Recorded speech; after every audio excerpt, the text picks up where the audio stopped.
मैं अशोक यादव। आज अपना टॉपिक होगा एग्रीकल्चर के अंदर मैंगो क्रॉप है जो एग्ज़ाम की दृष्टि से बड़ी ही इम्पोर्टेंट है और 12th बोर्ड की दृष्टि से भी कई बार पूरी क्रॉप को पूछ लिया जाता है। उसके बारे में कुछ पॉइंट डाल के, जैसे उसका वैज्ञानिक नाम है, वेराइटीज़ है, डिजीज़ है या अपनी जो पेस्ट है, इनके बारे में पूछ लेते हैं कई बार एग्ज़ाम्स में। और बेसिक जो पूरी मैंगो क्रॉप है उनको अपन देखेंगे विस्तार पूर्वक। तो देखते हैं आज का अपना टॉपिक होगा आम मैंगो।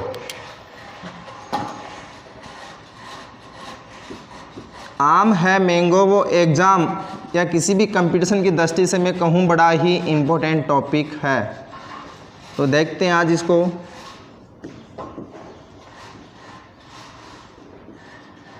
आम के अन्य नाम क्या क्या हैं? सबसे पहले तो ये अपन देखेंगे, एक एक लाइन टू लाइन देखेंगे। आम के अन्य नाम अन्य किस नाम से पुकारा जाता है आम को? तो पहला तो अपना आम हिंदी में कहते हैं, इंग्लिश में मैंगो। राष्ट्रीय फल क्या है दोस्तों? इसका अन्य नाम एक राष्ट्रीय फल। देन फलों का राजा, और क्या कहते हैं? फलों का किंग ऑफ फ्रूट, फलों का राजा या राजदूत। देन बाथरूम फ्रूट की संज्ञा भी दी गई है मैंगो को, बाथरूम फल, क्योंकि इसको खाने के बाद में अपने को बाथरूम जाने की आवश्यकता होती है अपने हाथ और मुंह को धोने के लिए, इसलिए इसको अपन बाथरूम फल की संज्ञा भी दी गई है, बाथरूम फल भी कहते हैं। देन इसका वैज्ञानिक नाम, साइंटिफिक नेम है मेंजीफेरा इंडिका। Mangifera indica.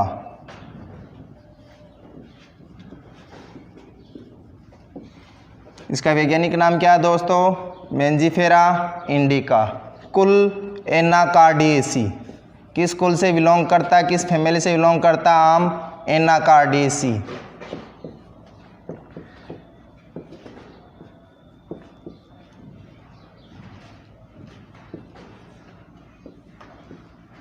आम की उत्पत्ति कहाँ पे हुई थी? इंडो बर्मा, भारत का बर्मा क्षेत्र। उत्पत्ति भारत का बर्मा क्षेत्र, भारत का बर्मा क्षेत्र या इंडो बर्मा जिसे कहते हैं अपन। क्या कहते हैं? Indo Burma.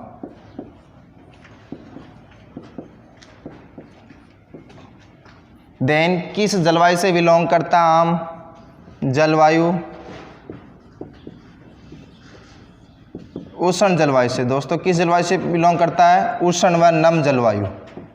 उष्ण व नम जलवायु। साउथ जो इंडिया की जो क्लाइमेट है वो सबसे उपयुक्त बैठती है। अपने राजस्थान के अंदर मैं बात करूं तो साउथ राजस्थान, जिसमें डूंगरपुर, बांसवाड़ा है, कोटा आपका, झालावाड़, उदयपुर, उस क्षेत्र में आम की अच्छी क्रॉप होती है। इंडिया में साउथ इंडिया के अंदर जैसे मैं बात करूं तमिलनाडु है, केरल। देन सबसे ज़्यादा जो आम का प्रोडक्शन होता है, क्षेत्रफल है, वो उत्तर प्रदेश में होता है दोस्तों। इसके लिए जो टेम्परेचर की मैं बात करूं तो 24 से 28 डिग्री सेल्सियस टेम्परेचर, 24 से 28 डिग्री सेल्सियस जो टेम्परेचर होता है वो ऑप्टिमम माना गया है इसकी क्रॉप के लिए। जलवायु के बाद में मैं बात करता हूँ मृदा की। तो मृदा होनी चाहिए वो दोमट और जल निकास वाली मृदा। दोमट मृदा होनी चाहिए, दोमट व जल निकास वाली अच्छी मृदा। जल निकास, ज़्यादा पानी भर जाता है वो भी नुकसानदायक होता है। जल निकास वाली मृदा इसके लिए सबसे उपयुक्त मानी गई है। देन इससे संबंधित अपन बेसिक जो बात करेंगे तो मैं बात करता हूँ इसमें क्रोमोजोम नंबर। क्रोमोजोम नंबर जो 2n बराबर होते हैं वो कितने होते हैं? क्रोमोजोम नंबर 2n बराबर 40 होते हैं दोस्तों। कितने होते हैं? 40। देन में इसकी बेसिक इन्फॉर्मेशन के बारे में बात करूं तो जो फल का प्रकार होता है, फल का प्रकार, आम के फल का प्रकार है दोस्तों। मैंने पहली जो क्लास ली थी उसमें बताया था फल का प्रकार क्या है? अस्टिल ड्रूप, जिसमें एक गुट्टी होती है, कठोर होता है, उस अस्टिल या ड्रूप कहते हैं। स्टोन। आम का खाने वाला भाग दोस्तों कौन सा है? खाने वाला भाग मैंने क्लासिफिकेशन ऑफ फ्रूट के अंदर बताया था मेसोकार्प। कौन सा बताया दोस्तों? मेसोकार्प, जिसे अपन कहते हैं मध्य फल भित्ति, मध्य फल भित्ति।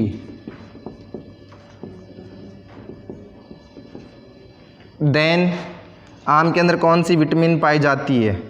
विटामिन सर्वाधिक कौन सी पाई जाती है? विटामिन ए सर्वाधिक पाई जाती है, ए सर्वाधिक पाई जाती है।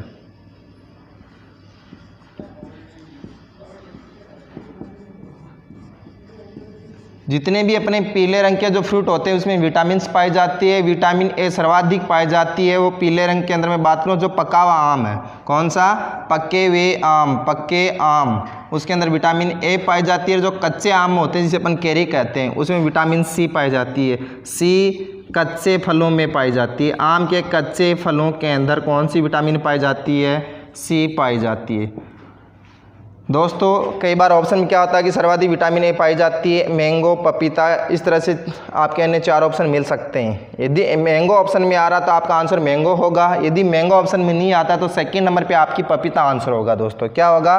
पपीता।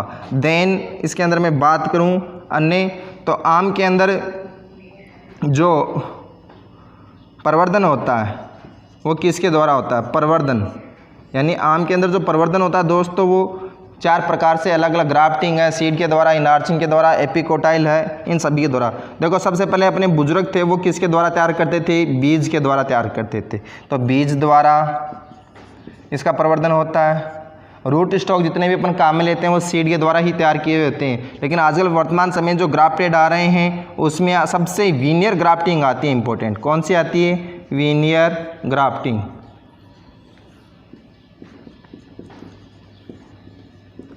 दोस्तों व्यापारिक प्रवर्धन की, जो व्यवसायिक प्रवर्धन की कहूँ या व्यापारिक प्रवर्धन की कहूँ, आम में सबसे उपयुक्त प्रवर्धन की विधि कहूँ तो वो कौन सी है? Veneer grafting. व्यापारिक या व्यावसायिक,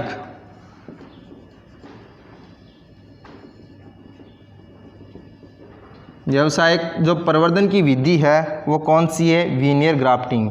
सबसे मोस्ट और पावरफुल जो मेथड है प्रोपेगेशन का वो कौन सा है? Veneer grafting. इसके अलावा किसके द्वारा अपन कर सकते हैं वीनियर ग्राफ्टिंग? इनार्चिंग, इनार्चिंग से भी अपन नए पौधे तैयार कर सकते हैं। Epicotyl grafting,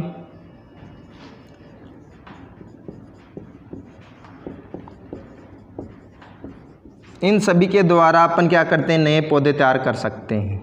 epicotyl grafting. लेकिन एग्जाम्स में जो पूछा जाता है यहाँ से, निम्न में से आम की प्रवर्धन की व्यापारिक और व्यावसायिक जो विधि है वो कौन सी है? वीनियर ग्राफ्टिंग है। दोस्तों कौन सी है? वीनियर ग्राफ्टिंग है। या सबसे उपयुक्त प्रवर्धन की जो विधि है वो कौन सी है? Veneer grafting. एग्जाम्स में बहुत बार यहाँ से क्वेश्चन को देखा गया है। देन मैं बात करूँ आम में जो पुष्पन व फलन का जो समय होता है, किसका? पुष्पन व फलन का। तो देखते हैं पुष्पन का जो समय होता है या पुष्प आने का समय होता है, पुष्पन का समय वो सबसे उपयुक्त होता है दोस्तों फरवरी माह। यदि सिंगल मंथ पूछा जाए आपको तो वो होता है फरवरी माह है, फरवरी माह। यदि आपको पूछ ले 2 मंथ साथ में आ जाएं, निम्न में से आम में पुष्पन के लिए सबसे उपयुक्त समय है या पुष्पन का सबसे उपयुक्त समय है? फरवरी टू मार्च। कौन सा जाएगा? फरवरी टू मार्च। दोस्तों यदि 2 ऑप्शन में आते हैं तो फरवरी मार्च करना है, सिंगल पूछा जाता है तो आपको फरवरी मंथ ही करना है। देन फलन की मैं बात करूं तो फलन अपने को पता है कि पुष्पन के 4 महीने बाद में फल आना शुरू हो जाते हैं, 3 से 4 महीने बाद में। तो फलन का जो समय है वो सबसे उपयुक्त माना गया है मई टू जुलाई। कब माना गया दोस्तों? मई टू जुलाई तक इसके फल आते हैं। ये एग्जाम्स में पूछा गया आम में पुष्पन के लिए सबसे उपयुक्त समय है वो कौन सा? फरवरी माह है माना गया। रोपण की मैं यहीं पे चर्चा कर देता हूँ। आम में जो रोपण का जो समय है, प्लांटेशन का जो समय है, रोपण कब किया जाता है दोस्तों? जब वर्षा ऋतु शुरू होती है। ये सदाबहार प्लांट है तो जुलाई टू अगस्त माह के अंदर इसका जो रोपण किया जाता है, सबसे उपयुक्त ग्राफ्टिंग वगैरह की जाती है वो जुलाई अगस्त में की जाती है। नए प्लांट का जो रोपण किया जाता है वो कब किया जाता है? जुलाई अगस्त माह में किया जाता है। देन इसके अलावा जो आम के अंदर देखते हैं मैं बात करूं तो आम के जो प्रमुख रोग व कीट, इनको सबसे पहले अपन देखते हैं किस्मों का लास्ट में देखेंगे। रोग व कीट, आम के प्रमुख रोग व व्याधियाँ अपन देख लेते हैं एक बार। दैहिक विकार, व्याधियाँ, देन तथा दैहिक विकार। कई बार पूछ लेते हैं, यहाँ से क्वेश्चन आता है दैहिक विकार, कौन कौन से रोग लगते हैं आम के अंदर, वो अपन देखते हैं। तो आम के रोग भी बड़े इम्पोर्टेंट हैं। एक नंबर पे आता है आपका मैंगो माल फॉर्मेशन। कौन सा आता है दोस्तों? मैंगो माल फॉर्मेशन। मैंगो माल फॉर्मेशन इंग्लिश में कहते हैं मैंगो माल फॉर्मेशन, हिंदी में इसको अपन कह सकते हैं या अन्य इसके जो नाम है पुष्प विकृत।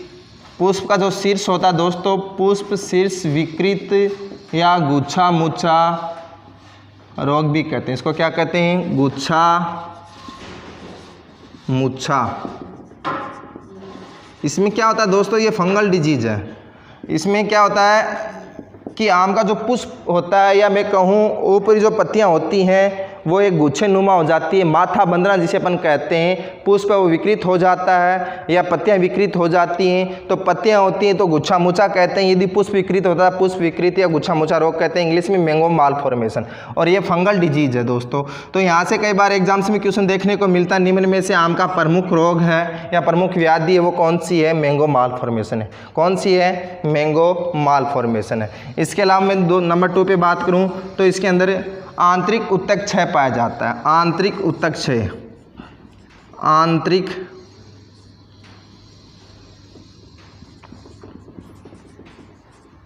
उत्तक क्षय रोग। इंटरनल नेक्रोसिस होती है, बोरॉन की वजह से होती है। किसकी वजह से होती है दोस्तों? बोरॉन की वजह से होती है, बोरॉन की कमी। देन इसके साथ में आती है स्पॉन्जी उत्तक समस्या। कौन सी आती है? स्पॉन्जी उत्तक समस्या। स्पॉन्जी जो उत्तक समस्या है वो सबसे ज़्यादा अल्फांजो में देखी जाती है। किस किस में देखी जाती है? अल्फांजो में। और इसमें जो स्पॉन्जी उत्तक समस्या होती है अल्फांजो वेराइटी में सबसे ज़्यादा आती है जो मर्दा का टेम्परेचर होता है, ताप समन या टेम्परेचर का अत्यधिक बढ़ जाना या घट जाना, इसके कारण इसमें स्पॉन्जी उत्तक समस्या होती है। अल्फांजो, अल्फांजो जो वेराइटी है उसके अंदर सबसे ज़्यादा होती है, सर्वाधिक होती है, सर्वाधिक। और ये अल्फांजो वेराइटी है वो निर्यात के लिए भी सबसे उपयुक्त किस्म है। देन इसके अलावा मैं बात करूं इसके अंदर एंथ्रेक्नोज आती है, पाउडरी मिल्ड्यू आता है डिजीज के अंदर, एंथ्रेक्नोज। देन पाउडरी मिल्ड्यू भी आता है।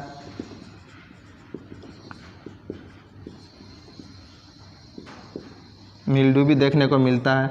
इसके अलावा मैं बात करूं दैहिक विकार के अंतर्गत तो आपका वहाँ से आता है ब्लैक टिप। क्या आता है? ब्लैक टिप या काला सीरा रोग, काला धब्बा या काला सीरा रोग। ये दोस्तों जो काला सीरा जो रोग आता है वो अपनी जो ईंट के भट्टे होते हैं, ईंट के भट्टों के से निकलने वाली जो SO2 गैस है या CO2 गैस है, इसकी अत्यधिक मात्रा हो जाती है या बोरॉन डेफिशिएंसी, दोनों इनके साथ होते हैं तब भी ये समस्या देखने को मिलती है। कई बार अपन मार्केट में जाते हैं और आम लेके आते हैं तो उन आम्स के अंदर अपन देखते हैं कि यहाँ से आपको ब्लैक ब्लैक टिप नज़र आती हैं, धब्बे नज़र आते हैं। वो क्या आती है? या तो आपको यहाँ मिलेगा या यहाँ पे नीचे वाला पार्ट, सबसे ज़्यादा ऊपर वाला मिलता है। इस तरह से आपको धब्बे मिलते हैं, इसको ब्लैक टिप कहते हैं। और ये जो ब्लैक टिप होती है वो किसके कारण होती है? SO2 व CO2 की अधिकता। किसकी अधिकता? SO2 व CO2 की अधिकता। देन बोरॉन की कमी, बोरॉन की कमी के कारण क्या होता है? ब्लैक टिप नामक डिजीज होती है। और प्रमुख जो दैहिक विकार है वो किसका है? आम का। बहुत से कंपटीशन में पूछा गया, निम्न में से आम का प्रमुख दैहिक विकार है ब्लैक टिप या काला सीरा रोग होता है। और स्पॉन्जी उत्तक समस्या में भी क्या होता है दोस्तों? इसमें क्या होता है कि यहाँ से जब अपन देखते हैं आम अपने को सामान्य नज़र आता है या पीला पीला आपको पैचेज में नज़र आता है, और उसको अपने अंदर से देखते हैं तो उस आंतरिक जो भाग होते हैं वो डैमेज होते हैं, इसलिए को आम का अंग भंग रोग भी कहते हैं। आंतरिक स्पॉन्जी उत्तक समस्या को अपन क्या कहते हैं? आम का अंग भंग। अंग क्या हो जाता है? भंग हो जाता है, विकृत हो जाता है, अंग भंग रोग भी कहते हैं दोस्तों किसको? स्पॉन्जी उत्तक समस्या को। देन इसके अलावा मैं बात करूं तो इसमें एक एकांतर फलन की समस्या होती है। किसकी होती है? एकांतर फलन समस्या।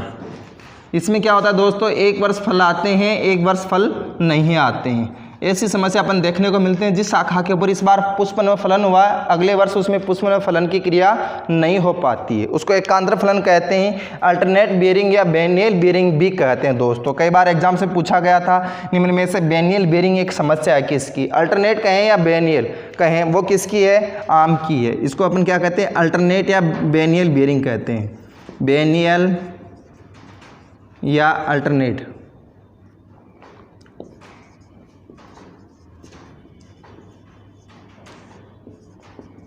बेयरिंग एक समस्या है, किसकी है दोस्तों, आम की।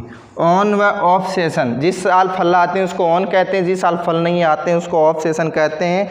और एकांतर फलन समस्या वो किसकी है दोस्तों, आम की। आम की प्रमुख दैहिक विकार हैं, यहाँ से देखो दोस्तों ये पूछा गया, ब्लैक टिप बहुत बार पूछा गया, किसकी प्रमुख समस्या या दैहिक विकार है, आम की। निम्न में से आम के अंदर ब्लैक टिप है या काला सिरा दबा रोग किसकी वजह से होता है, SO2 और CO2 की अधिकता, बोरॉन की कमी। देन निम्न में से एकांतर फलन समस्या है किस फल वृक्ष की है, वो आम की है। और पिछली बार जो सुपरवाइजर वगैरह में देखने को अपने को मिला था तो उसके अंदर है बेनियल बेयरिंग या अल्टरनेट बेयरिंग एक समस्या है किसकी, आम की। फिर इसके अलावा जो क्वेश्चन देखने को मिला, जेट है, ICR है, प्री PG है, अन्य कंपटीशन में जो अपने को देखने को मिला, निम्न में से मैंगो माल फॉर्मेशन एक समस्या है, वो किसकी है, आम की। निम्न में से आम की प्रमुख दैहिक विकार है प्रमुख व्याधि है मैंगो माल फॉर्मेशन है। फिर ये पूछा गया निम्न में से स्पॉन्जी उत्तक समस्या किस आम की किस में सर्वाधिक देखने को मिलती है, अल्फांजो में देखने को मिलती है। हाँ तो दोस्तों अपन जो ये दैहिक विकार और व्याधियाँ रोग देख लिए, इसके बाद में अपना आएगा कीट।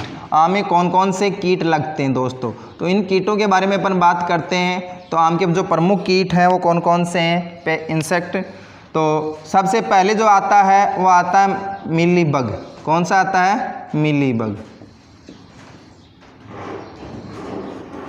ये आम का प्रमुख कीट है। मिलीबग क्या करता है दोस्तों, ये जो प्रौढ़ पत्तियां हैं या कॉपल है, नई जो शाखाएं होती हैं उसका रस चूसने का कार्य करता है, ये तने के सारे ऊपर तक चला जाता है, तो मिलीबग है। देन इसके बाद में आम का फुदका,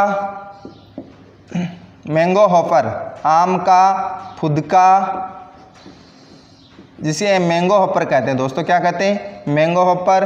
देन गुठली की घुन, मैंगो स्टोन वीविल, आम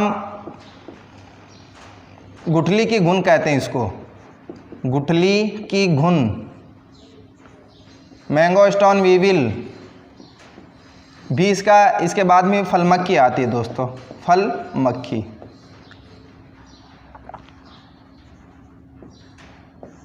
दोस्तों फल मक्खी, मैंगो स्टोन वीविल। देन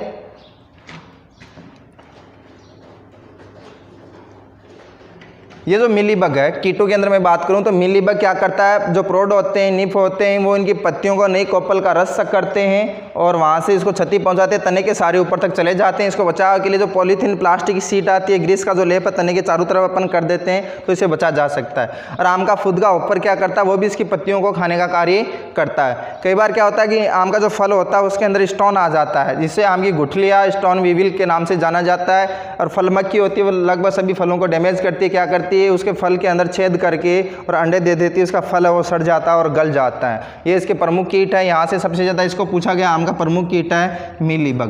दोस्तों इसके बाद में मैं बात करता हूँ किस्मों की। किसकी बात करता हूँ, किस्में। तो आम की जो प्रमुख किस्में कौन कौन सी वेराइटीज़ हैं, उसके अंदर मैं बात करूँ तो सबसे जो मीठी किस्म है, सबसे मीठी किस्म चौसा। चौसा क्या है, सबसे मीठी किस्म, सबसे मीठी जो किस्म है वो कौन सी है, चौसा है। देन इसके बाद में निर्यात के लिए सबसे उपयुक्त है वो अल्फांजो। अल्फांजो क्या है, निर्यात के लिए सबसे उपयुक्त है। विदेशों में जो अपन भेजते हैं निर्यात के लिए उपयुक्त है, निर्यात के लिए उपयुक्त है।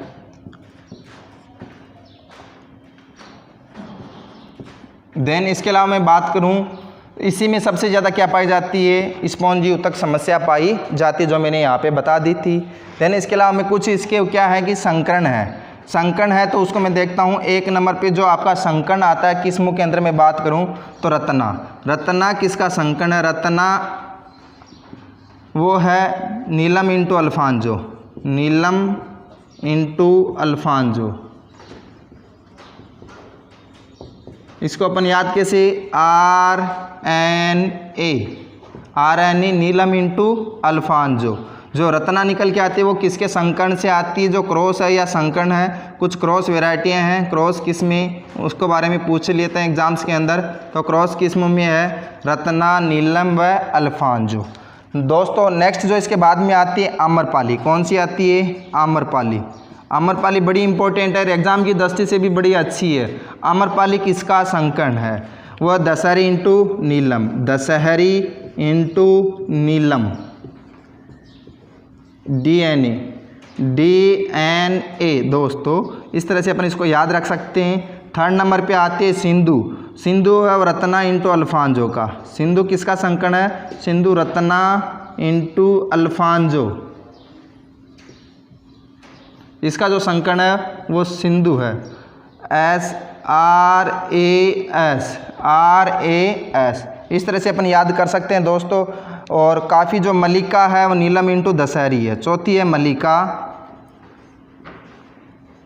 मल्लिका है दशहरी इंटू नीलम, सॉरी नीलम इंटू दशहरी। कौन सा होगा? नीलम इंटू दशहरी, क्यों दशहरी इंटू नीलम से अम्रपाली, इसका अम्रपाली का जैसे अपोजिट होती है मल्लिका, नीलम इंटू दशहरी। इसके संकरण से कौन सी निकल के आई है? मल्लिका। एग्जाम की दृष्टि से दोस्तों सबसे ज़्यादा इसका संकरण पूछा जाता है। निम्न में से आम्रपाली किसका संकरण है? नीलम इंटू दशहरी, दशहरी इंटू नीलम। इसमें अपन सबसे ज़्यादा कंफ्यूज होते हैं दोस्तों। तो DNA यानी आम्रपाली, D यानी दशहरी इंटू नीलम का जो संकरण है उसे कौन सी किस्म निकल के आई है? आम्रपाली किस्म निकल के आई है दोस्तों। इसके अलावा मैं बात करूँ किस्मों के अंदर, दशहरी है, लंगड़ा है, चौसा है, आपका आ गई बॉम्बे ग्रीन है, देन इसके बाद में निरंजन है, मधुलिका, साई सुगंधा है। देन में बात करूँ सिंधु, ये सीडलेस वैरायटी है। कौन सी? ये बीज रहित किस्म है, आम की बीज रहित किस्म है। बीज रहित किस्म है वो कौन सी? वो है सिंधु। और देन में बात करूँ केसर है, वो गुजरात के लिए सबसे उपयुक्त किस्म है। केसर जो आम की किस्म है, केसर जो गुजरात के लिए, गुजरात के लिए सबसे उपयुक्त जो किस्म है गुजरात के लिए वो कौन सी है? केसर है। दोस्तों मैं बात करूं महाराष्ट्र के लिए सबसे उपयुक्त जो किस्म है वो अल्फांजो है। निर्यात के लिए भी सबसे उपयुक्त किस्म कौन सी है? अल्फांजो। जितने भी अपने संकरण हैं जो क्रॉस है वो निरंतर फल देने वाले होते हैं। रत्ना, आम्रपाली, सिंधु है, मल्लिका, ये जितने भी हैं वो सब के सब निरंतर फल देते हैं। देन बेमौसमी जो किस्में होती हैं, बेमौसमी यानी ऑफ सीजन में जो किस्में फल देने वाली होती हैं, निरंजन है, मधुलिका, ये दो है वो बेमौसमी फसलें, सॉरी बेमौसमी किस्में जो बिना मौसम के भी फल दे देती हैं या ऑफ सीजन में भी फल देती रहती है। देन मैं बात करूँ आम्रपाली। आम्रपाली सबसे बोनी किस्म है। आम्रपाली क्या है? सबसे बोनी किस्म है, द्वार वेराइटी है, हाई डेंसिटी प्लांट के लिए सबसे उपयुक्त काम में ली जाती है। इसकी जो R/P होती है आम्रपाली की, वो भी एग्जाम्स में पूछ लेते हैं कई बार। क्या पूछ लेते हैं? R/P। R/P कितनी होती है आम्रपाली की? 2.5 × 2.5 मीटर, यानी 2.5 × 2.5 metre R/P। Row into row 2.5, plant into plant 2.5 metre होती है। हाई डेंसिटी यानी सघन जहाँ पौधरोपण किया जाता है, क्योंकि ये हाइट में छोटी होती है, जल्दी फल देने वाली होती है, और ये जो शहर के समीप है वहाँ पे इस प्रकार की जो किस्में सबसे ज़्यादा ली जाती है। और देन इसकी जो 1 हेक्टर की मैं बात करूँ प्लांट्स की, तो दोस्तों वो 1 हेक्टर में लगभग 1600 प्लांट, कितने प्लांट आते हैं? 1600 प्लांट प्रति हेक्टर काम में आते हैं इसके। और सबसे उपयुक्त जो आम की किस्म है वो कौन सी है? आम्रपाली किस्म है। इसके अलावा मैं बात करूं आम के अंदर जो क्वेश्चंस हैं, तो आम की जो गुट्टी होती है, स्टोन, क्यों स्टोन का जिक्र हो गया, तो दोस्तों मैं स्टोन की मैं बात करता हूं। आम की जो गुट्टी होती है उनका जीवन काल कितना होता है? आम की गुट्टी का जीवन काल कितना होता है? वो 30 दिन का होता हो। जैसे दोस्तों आपने आम खाया, यानी आम का मेजोकार भाग खाया, खाते उसके बाद में जो गुट्टी निकलती है उसकी स्टोन, वो 30 दिन बाद में ख़त्म हो जाती है। आप 30 दिन तक उसको ये माध्यम मिलता है, मीडिया, सॉइल है, न्यूट्रेंट है और नमी वगैरह मिलती है, तो वो अपना जीवन चक्र स्टार्ट कर देती है, नया प्लांट तैयार कर लेती है, अन्यथा उसके बाद में वो ख़त्म हो जाती है। देन इसके अलावा मैं बात करूँ आम के अंदर, आम में जो इंडिया के अंदर सर्वाधिक क्षेत्रफल व प्रोडक्शन कहाँ होता है? इंडिया के अंदर सबसे ज़्यादा क्षेत्रफल, देन मैं बात करूँ क्षेत्रफल, देन उत्पादन, वह उत्पादन किस राज्य में सर्वाधिक होता है? तो उन दोनों में अग्रणी है उत्तर प्रदेश। कितना है? उत्तर प्रदेश है। और वर्ल्ड के अंदर सबसे ज़्यादा आम का जो प्रोडक्शन होता है दोस्तों वो भारत के अंदर ही होता है। किसके अंदर होता है? भारत। इसलिए इसको आम को राष्ट्रीय फल की संज्ञा दी गई है, फलों का राजा है उसकी संज्ञा दी गई है। और काफ़ी जो इस प्रकार के क्वेश्चन हैं। इसके अलावा एक आम में जो पोलिनेशन की क्रिया होती है, परागण की जो क्रिया होती है वो परपरागित गण के द्वारा होती है, वो मधुमक्खी के द्वारा संपन्न की जाती है। आम में जो परागण की क्रिया होती है, परागण होता है वो परपरागण होता है, और परपरागण होता है वो किसके द्वारा संपन्न होता है? घरेलू मक्खी। किसके द्वारा होता है दोस्तों? घरेलू मक्खी के द्वारा संपन्न होता है। देन आम के जो मूलवंत काम में लेते हैं वो सबसे उपयुक्त होता है आलोर। जो छोटा मूलवंत होता है सबसे ज़्यादा काम में लिया जाता है, आलोर इसका मूलवंत होता है। आम के में भंडारण की मैं बात करूं तो भंडारण के लिए जो औसत इसकी जो नमी या टेम्परेचर रखा जाता है वो 3.9 टू 8.9 डिग्री सेल्सियस जो टेम्परेचर होता है उसके ऊपर 85 टू 90 85 से 90% आर्द्रता हो, वहाँ पे 4 से 7 सप्ताह के लिए इसको भंडारण कर सकते हैं। कितने समय के लिए भंडारण कर सकते हैं? 4 से 7 सप्ताह के लिए अपन इसको भंडारण कर सकते हैं। यानी 4 से 9 डिग्री सेल्सियस औसत में बात करूं तो इस डिग्री सेल्सियस तापमान के ऊपर आप 85 से 90% आर्द्रता रखते हो तो 4 से 7 सप्ताह तक इसको अपन स्टोर कर सकते हैं। एक बार पुनः मैं जहां एग्जाम की दृष्टि से इंपॉर्टेंट जो क्वेश्चन है उनके बारे में मैं जिक्र करता हूँ। इसका आप स्क्रीनशॉट भी ले सकते हो दोस्तों, और कभी लाइव में आम के अंदर जो क्वेश्चन पूछा जाता है इससे बाहर कुछ नहीं जाएगा। देखते हैं सबसे जो पहला है इसके अंदर मैं बात करता हूँ, उसको राष्ट्रीय फल की संज्ञा किसको दी गई है? जो आपकी जनरल राजस्थान पुलिस है, पटवार है या रीट वगैरह इसके अंदर पूछ लेते हैं। निम्न में से राष्ट्रीय फल है किसको कहते हैं? आम को कहते हैं। आम का वैज्ञानिक नाम भी पूछा हुआ है, मेंजीफेरा इंडिका। जेट ICR के अंदर इसको आम का कुल पूछा गया दोस्तों, वो कौन सा है? एनाकार्डियेसी। उत्पत्ति स्थान भी पूछा गया आम का, इंडो बर्मा, भारत का बर्मा क्षेत्र है। किस जलवायु से बिलोंग करता है आम? उष्ण जलवायु से बिलोंग करता है। देन आम का फल का प्रकार है दोस्तों कौन सा है? ऑस्ट्रेलिया ड्रूफ। फिर सबसे ज़्यादा जो क्वेश्चन पूछा गया दोस्तों वो कौन सा? आम का खाया जाने वाला भाग, एडिबल पार्ट ऑफ मैंगो, कौन सा है? मीजोकार्प। उसकी मध्य फल भित्ति कहते हैं, मध्य फल भित्ति कहें या मीजोकार्प कहें दोस्तों एक ही बात है। इंग्लिश में मीजोकार्प कहते हैं, हिंदी में मध्य फल भित्ति कहते हैं। फिर इसके अलावा जो क्वेश्चन पूछा गया, निम्न में से सर्वाधिक विटामिन ए किसमें पाई जाती है? विटामिन ए सर्वाधिक किसमें पाई जाती है? आम के अंदर। या पीले फल होते हैं उसके अंदर विटामिन ए पाई जाती है, और फलों का जो पीला रंग होता है वो बीटा कैरोटीन के कारण होता है। किसके कारण होता है दोस्तों? बीटा कैरोटीन के कारण होता है। देन जो कच्चे फल होते हैं उसमें क्या पाई जाती है? विटामिन सी पाई जाती है। फिर एग्जाम से पूछा गया दोस्तों, आम की व्यावसायिक प्रवर्धन की विधि है वो कौन सी है? Veneer grafting. इसका रोपण किस समय किया जाता है? जुलाई अगस्त माह में किया जाता है, जुलाई माह में किया जाता है। इसके अलावा मैं बात करूं तो पुष्पन का जो आम के अंदर सबसे उपयुक्त समय है फ्लोवरिंग का वो कौन सा है? फरवरी माह। यदि सिंगल मंथ पूछे तो फरवरी माह।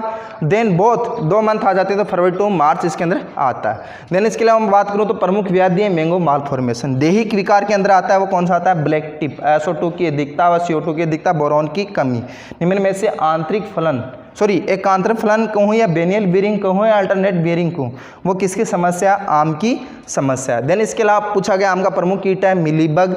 देन निर्यात के लिए सबसे उपयुक्त किस्म है चौसा। फिर इसके अलावा इसका संकरण पूछा गया, आम्रपाली निम्न में से किसका क्रॉस है? आम्रपाली दशहरी इंटू नीलम का क्रॉस है दोस्तों, याद रखना। दशहरी इंटू नीलम DN का क्रॉस कराया तो आपका क्या पास क्या है? ए आम्रपाली है। और सबसे बौनी किस्म है और सबसे ज़्यादा हाई डेंसिटी प्लांट के लिए काम में ली जाती है। इसकी R/P भी पूछी गई है दोस्तों, कितनी होती है? 2.5 × 2.5 मीटर यहाँ से पूछा गया। इस प्रकार के गुजरात के लिए सबसे उपयुक्त किस्म है वो आम की कौन सी है? केसर पूछा गया। और काफ़ी वेराइटीज़ हैं जिसमें एकांतर फलन की समस्या होती है। देन स्पॉन्जी उत्तक समस्या सबसे ज़्यादा किसमें पाई जाती है दोस्तों? वो आपकी अल्फांजो में पाई जाती है। परागण की जो क्रिया संपन्न होती है वो किसके द्वारा होती है? घरेलू मक्खी की जो हाउस फ्लाई होती है उसके द्वारा संपन्न करवाई जाती है। आम की जो गुट्टी होती है इसका जीवनकाल कितना दोस्तों? 30।